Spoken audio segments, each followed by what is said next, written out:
अगर आप एक फ्रेशर हैं, 12th पास हैं, ग्रेजुएट हैं या फिर कॉरेस्पॉन्डेंस से भी ग्रेजुएशन किया है या फिर एग्जाम्स ओवर हुए हैं और कुछ 2-3 महीने का गैप है क्लासेस रिज्यूम होने में और कुछ पैसे कमाना चाहते हैं, तो आपके लिए 15 से 40 हजार तक की इजी अर्निंग अपॉर्चुनिटीज अवेलेबल है। तो इस वीडियो को ध्यान से देखिए क्योंकि आज हम डिस्कस करेंगे कि आप इंडिया में कॉल सेंटर जॉब्स की अपॉर्चुनिटीज कैसे ले सकते हैं, इसमें सैलरी का क्या स्कोप है और आपको कुछ ऐसी टिप्स भी बताएंगे जिससे आप ऐसे फ्रॉड्स वाले कॉल सेंटर की जॉब से भी बच सकते हैं। इंडिया की कॉल सेंटर इंडस्ट्री बहुत बड़ी है और मोस्टली कॉल सेंटर्स में फ्रेशर्स के लिए हमेशा जॉब्स अवेलेबल होती है। यहाँ तक कि इनके इंटरव्यूज भी हर दिन होते हैं। कॉल सेंटर्स अलग अलग तरह के हो सकते हैं, जैसे कि कस्टमर सपोर्ट का कॉल सेंटर हो सकता है, टेक्निकल सपोर्ट का कॉल सेंटर हो सकता है या फिर टेली मार्केटिंग और सेल्स से रिलेटेड कॉल सेंटर्स भी हो सकते हैं। कस्टमर सपोर्ट वाले कॉल सेंटर्स में अक्सर आपको कंपनी की प्रोडक्ट या सर्विस से रिलेटेड कस्टमर्स के कोई भी कंसर्न या कोई भी प्रॉब्लम्स और इश्यूज हैं, आपको वो रिजॉल्व करने होते हैं। आपको इसमें बहुत ही पेशेंस और एक अच्छी कम्युनिकेशन स्किल्स की जरूरत होती है।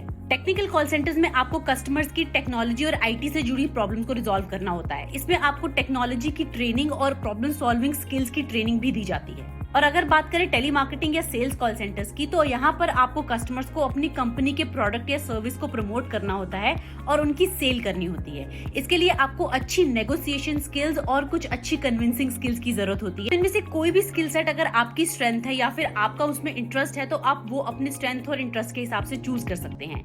यह आपको एक स्टेबल अर्निंग अपॉर्चुनिटी के साथ साथ आपको एक लर्निंग एनवायरनमेंट भी देता है, जो आपको आने वाले करियर में बहुत अच्छी ग्रोथ अपॉर्चुनिटीज दे सकते हैं। अब बात करते हैं कॉल सेंटर्स की जॉब में सैलरी के स्कोप की। तो कॉल सेंटर्स जॉब में आपको एंट्री लेवल की पोजीशंस प्रोवाइड की जाती हैं और यहाँ पर बेसिक सैलरी आपको 15 से 25 हजार तक की बहुत आराम से मिल सकती है।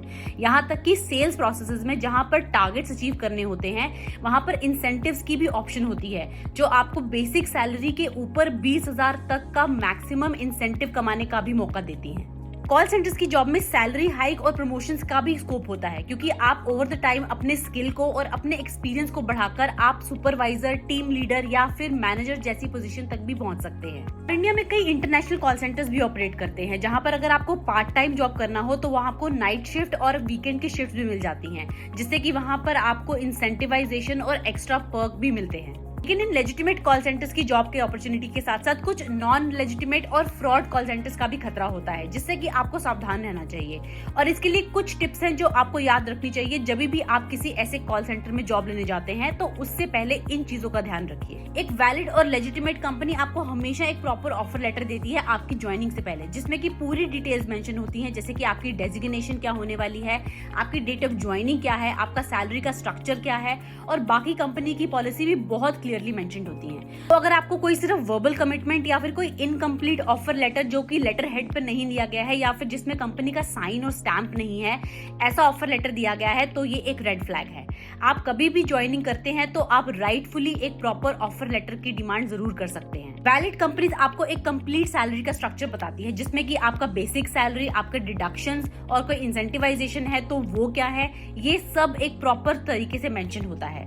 और अगर आपको कोई ऐसे इम्प्रॉपर और वेग सैलरी की बस फिगर ही दे देता है, तो ये एक रेड फ्लैग है। यहाँ आपको बहुत ही कॉशियस रहना चाहिए, क्योंकि आपके सैलरी स्ट्रक्चर में ये क्लियरली मेंशन होना चाहिए कि सैलरी फिक्स्ड है और नॉन डिडक्टेबल है या फिर कमीशन बेस्ड है या इंसेंटिव है। तो ये प्रॉपर इन्फॉर्मेशन आपके सैलरी स्ट्रक्चर में जरूर होनी चाहिए। किसी भी कॉल सेंटर वाली कंपनी जहां पर 10 से ज्यादा एम्प्लॉइज हैं, तो वहां पर उनका ESI सर्टिफिकेट होना बहुत जरूरी है।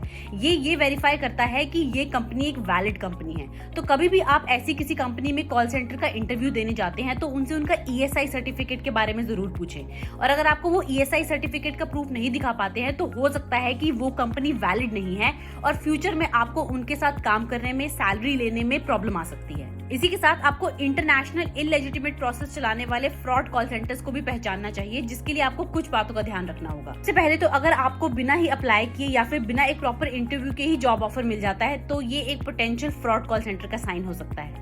इंटरव्यू के टाइम पे अगर आपको कोई हाई प्रोमिसेस किए जाते हैं, जैसे कि आपकी सैलरी बढ़ाने के या फिर प्रमोशन होने के आपके ज्वाइनिंग के कुछ ही दिनों के बाद विदाउट एनी एक्सपीरियंस या फिर आपकी परफॉर्मेंस के देखे हुए, तो ये एक फ्रॉड कंपनी का साइन है। क्योंकि लेजिटिमेट कंपनी के प्रॉपर प्रोसेसेस होते हैं सैलरी हाइक या फिर प्रमोशंस के, जिन्हें वो फॉलो करते हैं। फ्रॉड कॉल सेंटर्स के हमेशा लेजिटिमेट क्लाइंट्स नहीं होते हैं, या फिर वो अपनी कंपनी की बैकग्राउंड के बारे में बहुत क्लियरली आपको नहीं बता पाते हैं। उनके ट्रेनिंग प्रोसेसेस भी बहुत कुछ अच्छे नहीं होते हैं, क्योंकि जो लेजिटिमेट कंपनीज होती हैं उनके प्रॉपर ट्रेनिंग मॉड्यूल्स होते हैं, जिनको करने के बाद ही आपको जॉब पे रखा जाता है, या फिर उनके क्लाइंट्स और उनकी कंपनी की बैकग्राउंड सबकी डिटेल्स ऑनलाइन भी प्रेजेंट होती है, जहां से खुद आप वो डिटेल्स देख सकते हैं। जब भी आप इंटरव्यू देने जाते हैं तो कंपनी के एचआर या उस रिप्रेजेंटेटिव से जिससे कि आपकी इंटरेक्शन हो रही है, उनके कम्युनिकेशन स्टाइल और उनके प्रोफेशनल बिहेवियर के बारे में जरूर देखें। अगर वो बहुत ही कैजुअल साउंड कर रहे हैं तो ये एक लेजिटिमेट कंपनी का साइन नहीं है। कॉल सेंटर्स में जॉब करना एक अच्छी अपॉर्चुनिटी साबित हो सकती है, बट इसी के साथ साथ आपको नॉन लेजिटिमेट कॉल सेंटर्स को पहचानना भी बहुत जरूरी है। ज्वाइनिंग से पहले कंपनी की पूरी रिसर्च कर ले, ऑफर लेटर को मांग ले, सैलरी स्ट्रक्चर्स देख ले, या फिर ईएसआई सर्टिफिकेट्स अगर एप्लीकेबल है तो उसे भी अच्छी तरह से चेक कर ले। एंड आई होप आपको ये इन्फॉर्मेशन हेल्पफुल लगी होगी और इन टिप्स को फॉलो करके आप एक सेफ जॉब ऑफर लेंगे।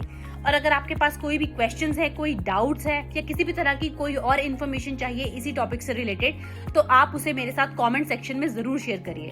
All the best for your new job, और मैं आपको मिलती हूँ ऐसी एक और इन्फॉर्मेटिव वीडियो में next time. Till then, stay safe and stay alert.